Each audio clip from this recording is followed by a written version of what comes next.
This will be a short video on how to make some locking pins of a different type for Delta Unisaws or any other machines with hand wheels with a locking pin. The last time I showed you how to make the short ones, the sort of ones that just stopped right here with a flat at the end. This time we're going to work on ones with a point on the end, so same basic idea.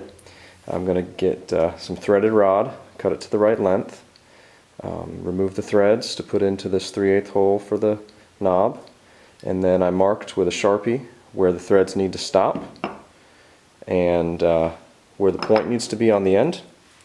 And I used this grinder here in a vise.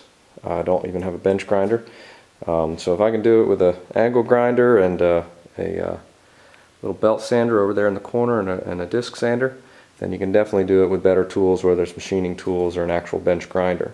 So you can see here I removed the threads, just grinding them away and then taking it over to the disc sander. And I also put a point at the end with the grinder and a couple test fits, and we're good to go. So here it is when it's not locked, and then keep on cranking and locked, and then same thing over on this one. When it's loose, good there, lock it down,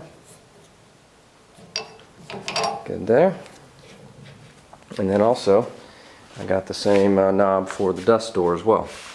So this was missing all those parts, and now looks pretty good with 3 matching knobs there.